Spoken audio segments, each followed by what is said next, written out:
Buenas noches. Pues, hoy estaba haciendo mi estudio, mi estudio de pues, la lectura diaria normal de las escrituras, ¿no?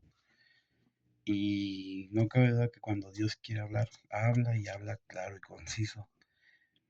O el, el sábado en la mañana que nos toca hacer la visita del anexo, estoy dando estudio de Mateo 24. No sé por qué Dios me puso esto en el corazón, pero creo que Dios quiso empezar a trabajar ahí por mi fuerte, que es la escatología. Y llegué al versículo 15 donde habla de la abominación desoladora, y en capítulo 9 de Daniel, del verso del 1 al 10, habla que la abominación desoladora es la bestia que aparece en Apocalipsis 13, Apocalipsis capítulo 19, verso 20. En fin, todos estos versículos, todos estos pasajes hablan del hijo de perdición, del anticristo, la abominación desoladora. Y ahorita termino mi estudio bíblico y no, para Dios no hay casualidades, ¿no? Ni coincidencias. Y abro la Biblia en Primera de Juan, capítulo 2, verso 18. Y textualmente dice, y no en ese momento no lo encontré, si no lo hubiera agregado junto con Segunda Tesalonicenses, donde habla de los versos que hablan sobre este personaje. Y dice, hijitos, ya es el último tiempo, y según ustedes oíste que el anticristo viene. Así ahora han surgido muchos anticristos, por esto conocemos que es el último tiempo. Efectivamente, estamos viviendo tiempos de apostasía, muchos falsos maestros se están levantando, muchos falsos pastores se están levantando, mucha doctrina de prosperidad. Entonces, los cristianos tenemos que estar alertas, que tener cuidado de, no en nuestra iglesia local, ¿no? Porque, por ejemplo, nuestro pastor donde yo me congrego da sana doctrina, y yo eso no tengo dudas. Yo soy un poco de un carácter a veces medio fuerte, y a veces podré tener mis roces con algún hermano, pero eso no tiene nada que ver.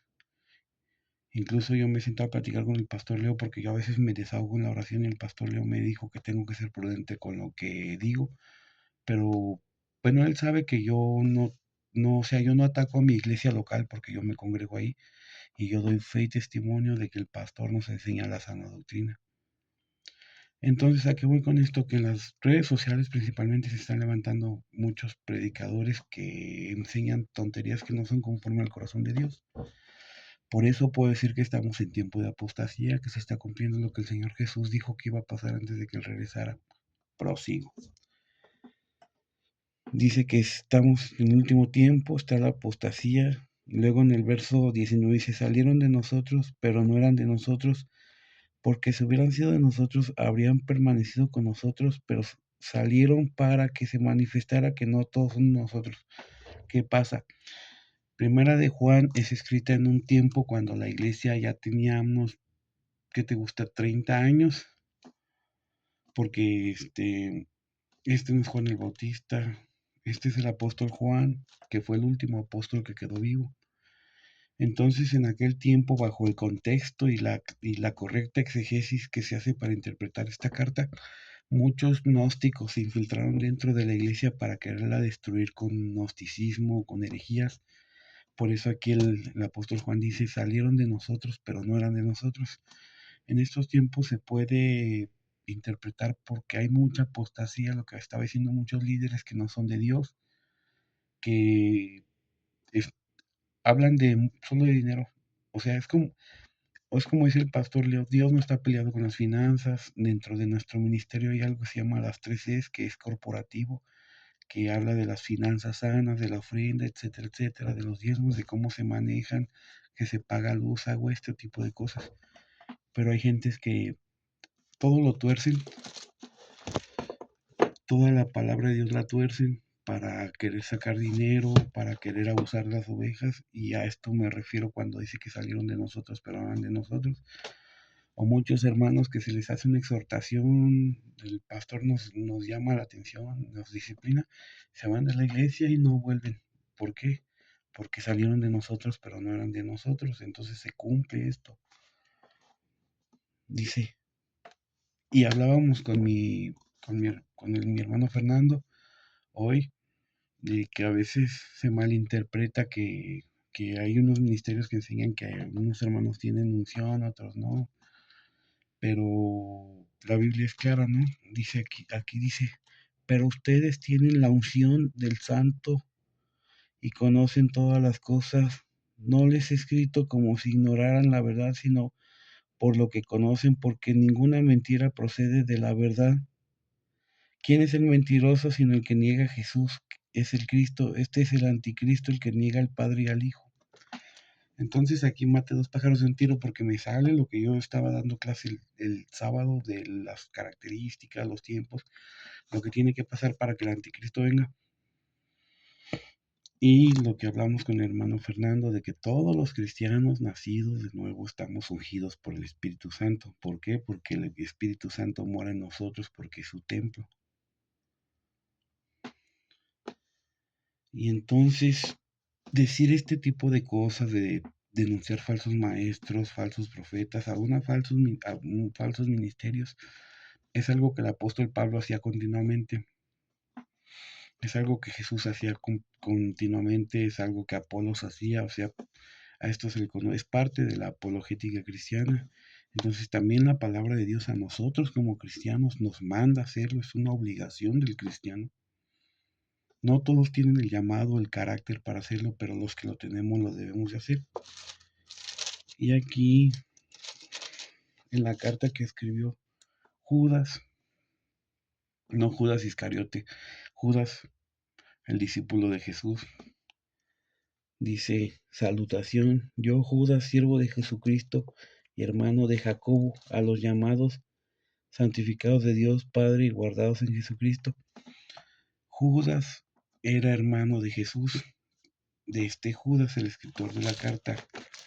No se debe de confundir con Judas Iscariote. Dice falsas doctrinas y falsos maestros, lo que vengo hablando, que se está cumpliendo siempre ha habido, pero ahora más porque estamos en tiempos de apostasía. Dice, amados, por la gran solicitud que tenía de escribirles acerca de nuestra común salvación, me ha sido necesario escribirles exhortándolos que contiendan ardientemente por la fe. Judas capítulo 1, verso 3 nos dice, es necesario escribirles exhortándolos, llamándoles la atención, que contiendan ardientemente por la fe que ha sido entregada una vez a los santos, porque algunos hombres han entrado encubiertamente, los que desde antes habían sido destinados para esta condenación, hombres impíos que convierten en libertinaje la gracia de nuestro Dios y niegan a Dios, el único soberano, y a nuestro Señor Jesucristo. Como ahora a esto me refiero cuando digo que las cosas de Dios no son coincidencia, que como un estudio tan sencillo te puede llevar a eso, que yo estaba en oración diciéndole al Señor que yo quería, qué pasaje podría dar, y justo me llevó a Mateo 24, donde el Señor Jesucristo a los discípulos les revela todo lo que tiene que pasar para cuando Él vaya a regresar. Y vemos por las noticias, el periódico, la radio, el internet, que todo se está cumpliendo al pie de la letra.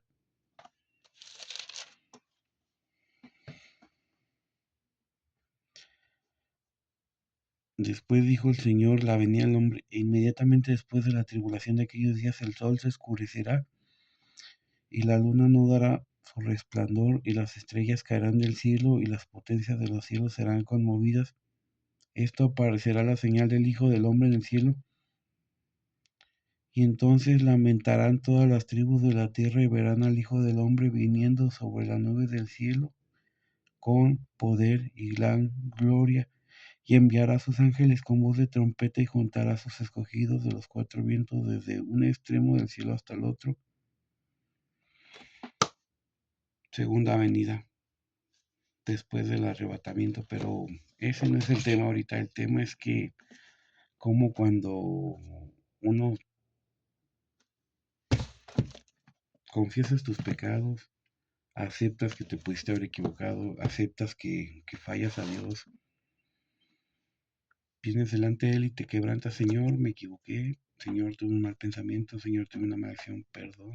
Me pongo a cuentas contigo, quiero estudiar, quiero ser de bendición. Dios es fiel, Dios te usa, Dios se mueve y todo se acomoda para que des una clara enseñanza y para que todo tenga congruencia.